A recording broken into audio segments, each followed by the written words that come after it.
Assalamualaikum warahmatullahi wabarakatuh. Baiklah, kami dari kelompok 4 sebelumnya akan memperkenalkan diri. Perkenalkan, nama saya Imran. Saya Gibi Wulandari. Saya Joshua. Saya Arbain. Saya Rizal Nugra. Baiklah, kami dari kelompok 4 akan membawakan materi penyuluhan tentang menurunnya hasil panen yang disebabkan oleh kurangnya unsur hara dalam tanah. Ada beberapa hal yang menjadi faktor menurunnya hasil panen kelapa sawit, mulai dari iklim, curah hujan, dan unsur hara. Tanaman kelapa sawit membutuhkan nutrisi yang tinggi untuk mempertahankan produktivitasnya. Untuk memenuhi nutrisi tertentu, membutuhkan pengelolaan tanah yang baik, yaitu dengan pemupukan.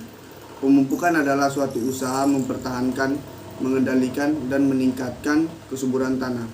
Pupuk adalah senyawa anorganik ataupun organik yang mengandung satu atau lebih unsur hara yang diberikan dalam tanah untuk meningkatkan unsur hara.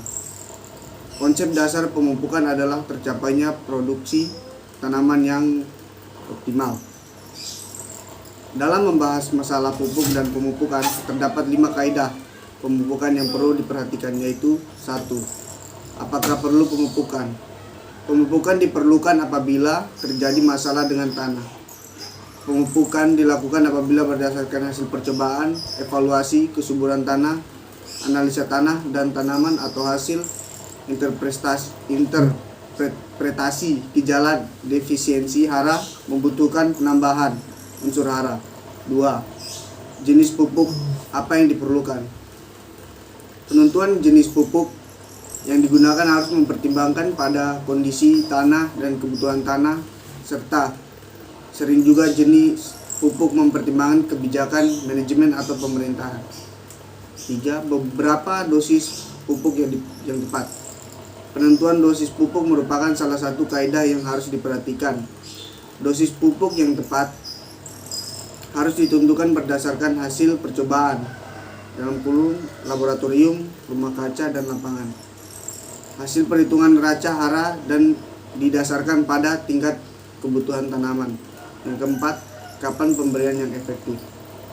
Prinsip dasar dalam waktu pemberian pupuk yaitu pada saat tanam membutuhkan unsur hara yang diberikan melalui pupuk telah berada dalam kondisi tersedia di dalam tanah, sehingga dapat segera diserap oleh tanah.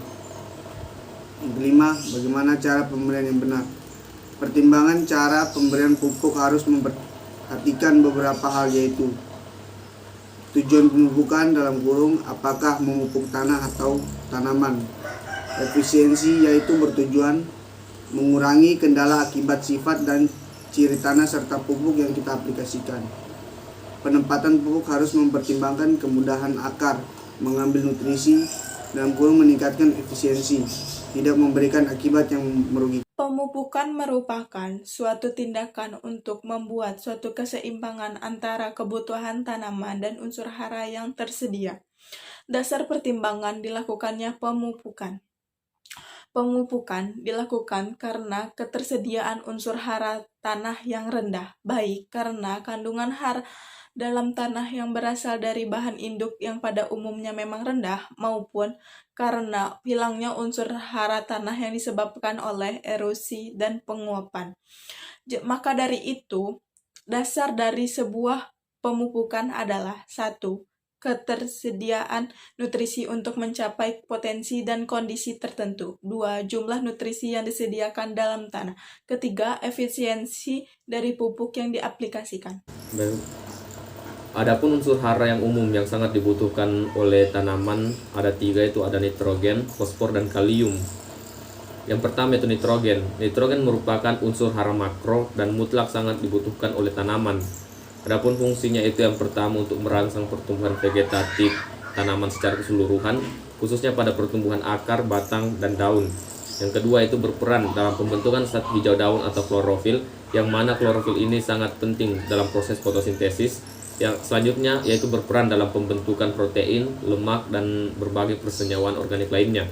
Adapun gejala defisiensi tanaman yang kekurangan unsur hara nitrogen, yaitu yang pertama pertumbuhan tanaman berjalan lambat, tanaman kurus dan kerdil, daun hijau kekuningan, pendek, kecil, dan tegak. Adapun daun yang sudah tua biasanya berwarna hijau muda, kemudian berubah menjadi kuning dan layu. Bila tanaman sempat berbuah, buahnya akan kerdil, cepat masak, lalu kemudian rontok. Kedua yaitu fosfor. Fosfor berfungsi untuk merangsang pertumbuhan akar, khususnya akar benih dan tanaman muda. Yang kedua itu merupakan bahan mentah untuk pembentukan sejumlah protein tertentu.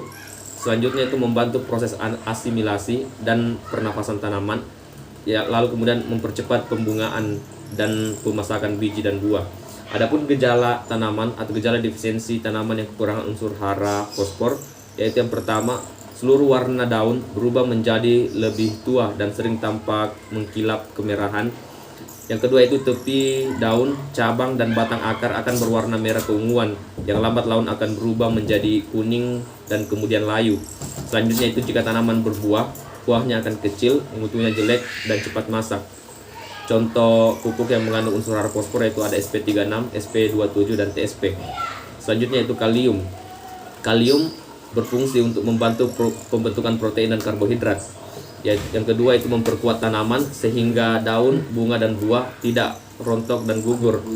Selanjutnya itu salah satu sumber daya tahan tanaman terhadap kekeringan dan penyakit. Adapun gejala defisiensi tanaman yang kekurangan unsur hara kalium yaitu yang pertama, daun tua akan mengkerut dan kering. Pada daun akan timbul bercak merah kecoklatan, lalu daun akan mengering dan mati.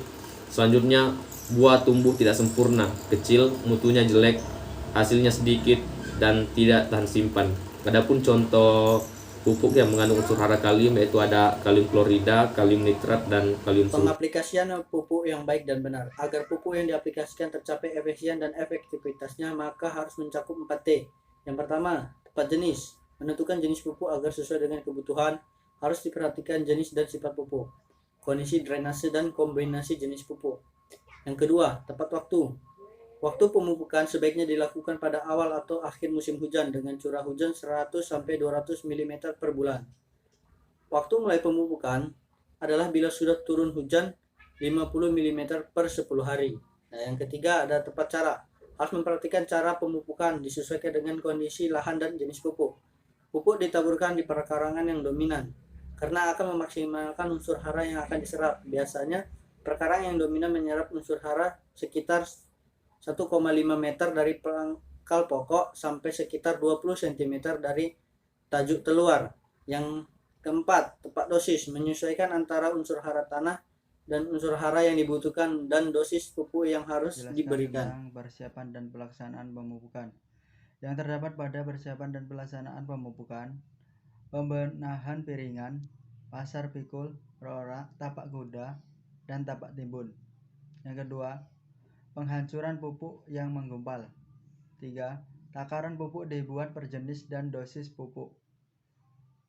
Yang harus dihindari yaitu yang pertama, penempatan pupuk yang tepat akan menurunkan efisiensi pemupukan sekitar 5-10%. Kedua, waktu aplikasi yang tidak tepat akan menurunkan efisiensi pemupukan sekitar 10-20%. 3. Gulma piringan akan menurunkan efisiensi pemupukan sekitar 15-50%. Sekian penyampaian materi dari kelompok kami. Lebih dan kurangnya mohon dimaafkan. Kami akhiri. Wassalamualaikum warahmatullahi wabarakatuh.